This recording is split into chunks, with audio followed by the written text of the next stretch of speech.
man reportedly upset with a woman he had been dating has gone on a rampage south of San Francisco. Witnesses say 40-year-old Richard Farley shot his way inside the building where he used to work. At least 2 persons are dead, 6 others hurt. Farley was fired from the firm 3 years ago and had been dating a woman in the company. At this hour, he is still barricaded inside the building. The former Grand Dragon of the Texas Ku Klux Klan went on trial in Arkansas today, along with 13 other avowed white supremacists. The federal government is trying to break the back of what's alleged to be a violent network of hate groups. Former Texas Klan leader Louis Beam once lived in Dallas, and he's accused of seditious conspiracy, plotting to overthrow the U.S. government. 5 defendants are charged with planning to assassinate a federal judge and an FBI agent. For weeks, the group's followers have been holding marches and rallies, but they've been met by people who disagree with them. Security for the Arkansas trials is extremely tight. Dozens of U.S. Marshals armed with automatic weapons are patrolling the courthouse. Authorities have been told the trial could last up to 3 months. A court hearing continues in Waxahachie tomorrow on a request to move the trials of 4 young people because of the influence of news coverage on potential jurors. 3 Midlothian high school students and a 23-year-old woman are charged in connection with the murder of a Midlothian undercover officer. George Rayfield worked undercover in a Midlothian high school drug investigation. He was shot to death. His body was found in a field outside of town on October 24th. Fort Worth police tonight are searching for a man they say stole an officer's gun. Police allege Donnie Ray Watson got into a scuffle with a policeman trying to arrest him on an outstanding warrant. One witness says she tried to warn both the man and the officer to use caution. Stop, don't shoot him. You know, I didn't want the policeman to get shot, and I want the guy to get shot, you know. Witnesses say after Watson overpowered the officer, he took off on foot with the gun clearly visible in his hand. Police searched for Watson at his mother's residence, but tonight Watson is still at large. A former Conrail engineer will be sentenced next month in connection with the deadliest train wreck in Amtrak history. Freight train engineer Ricky Gates pleaded guilty today to a reduced charge of manslaughter with a locomotive. 16 people died. 174 were hurt when a freight train pulled in front of an Amtrak passenger train last year in Maryland.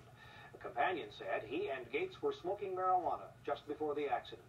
Gates faces up to 5 years in prison and a $1,000 fine. Ellis County residents say they are interested in how the proposed super collider might affect them, so today 500 of them turned out at a federal hearing on the project to ask some questions. Governor Clements was there too, and he says the state is 100% in support of the giant atom smasher.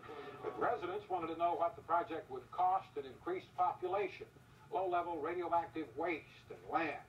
The Texas site near Waxahachie is one of the national finalists for the project.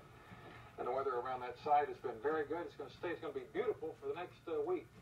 He's reading the wrong stuff. No, I was watching one of the other channels. That's not going to happen. No. We have a cold front coming tomorrow. We're going to be a little cooler, and then maybe some rain, and then colder, but likely no ice anyway. We'll be back.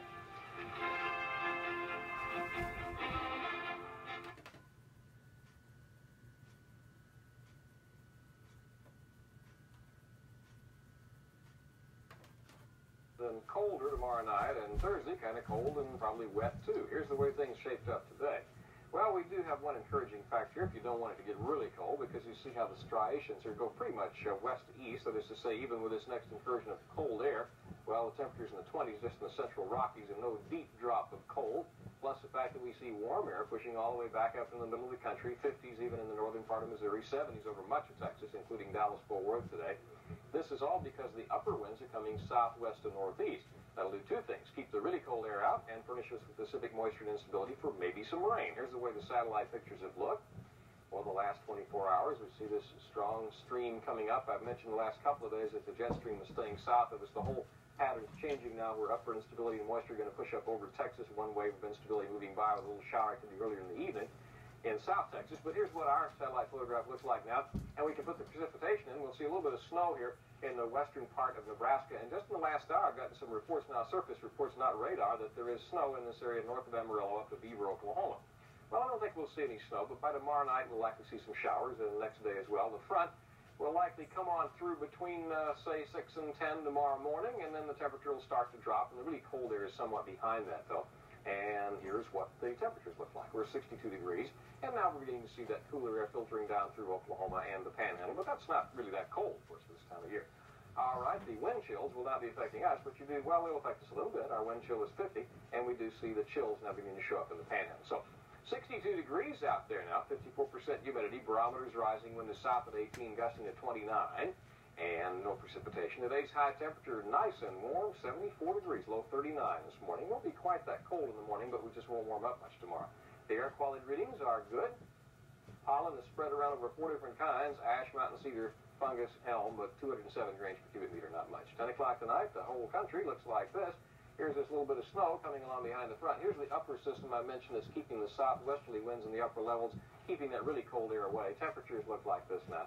And they're not really that frigid even in the northern part of the country for this time of year. Tomorrow in the southeast, it'll be mild. It'll be showery in Louisiana and Mississippi. In the northeast, it'll be cool. A little bit of snow in New England. In the Midwest tomorrow, cool temperatures. Not cold really for them. In the northwestern states, a little shower activity in Washington, Oregon. Cool. And cool in the southwest, except mild in the deserts. Tomorrow morning, about 48 or so. Temperature drops a bit during the day. We may wind up by the middle of the day at about 52, and tomorrow's high could reach around 58. There could be a shower or two, more likely east and south of us tomorrow. And then tomorrow night, it gets a bit chilly. 38 tomorrow night, 48 on Thursday. Maybe some snow around even San Angelo, Lubbock on Thursday, but showers for us. So tonight, fair skies, 48, increasing clouds, 58, turning cooler tomorrow, 38 tomorrow night, maybe a shower or two tomorrow. And then I think we'll see some rain on both Thursday and Friday. 40s daytime, 30s night, but above freezing.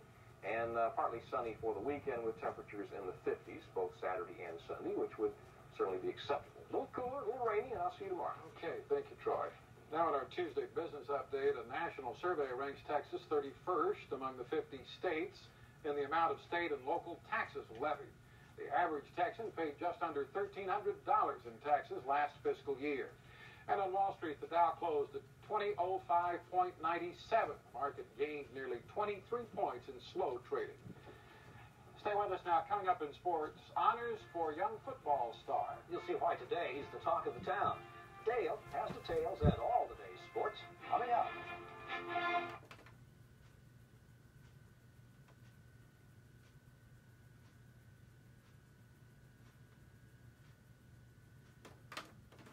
That team playing in Houston tonight, Golden State, Ralph Sampson gets 8 points and then fouls out of the game. Houston was down by 3, and Sleepy Floyd hit that three-pointer to tie it.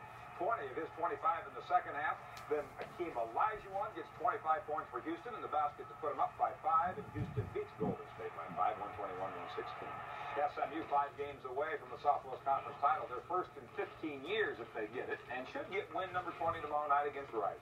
Mustangs should be on their way to the NCAA tournament and having fun doing it.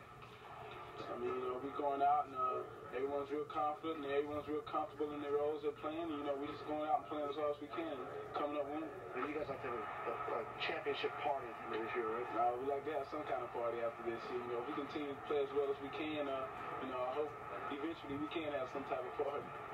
And they have earned one. Rangers joining a growing list of major league teams that will have family sections in 88. That means no beer for you or anyone around you. 473 seats, actually, where no one drinks.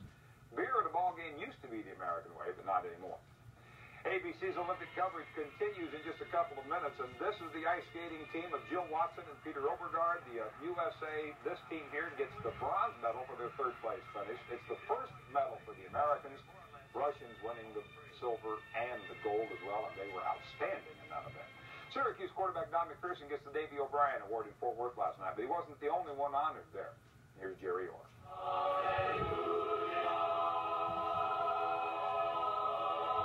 At Lamar High School in Arlington, everyone is singing the praises of Trey Falconer. In the senior class of 670 students, Trey is ranked number 6 with an A+ average. And he excels on the football field, too. Trey was an all-district tight end and defensive end for the Vikings. He saw what he needed to do, and he just worked hard enough, and he said, I'm going to do this and this and this and this. And he worked hard enough to make sure that he accomplished this. Last night, he was dressed to kill at the Fort Worth Club. Trey won the O'Brien High School Scholarship and $20,000 for his college education.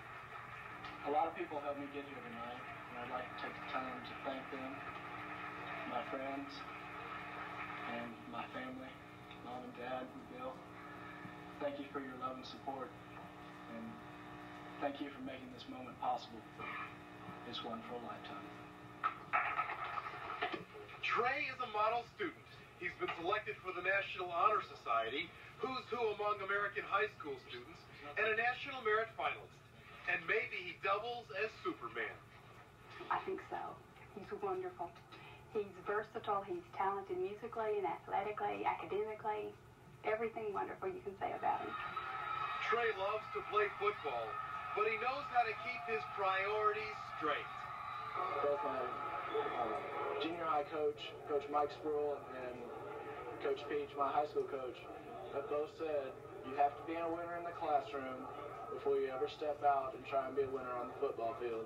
Trey isn't even thinking about a career in pro football. He wants to be a doctor or a lawyer or a clergyman, or maybe even all three. Jerry Ower, Channel 8 Sports in Arlington. And that $20,000 is headed either Trinity or Stanford, he says. He's still thinking about it. Okay. Thanks very much. Yeah.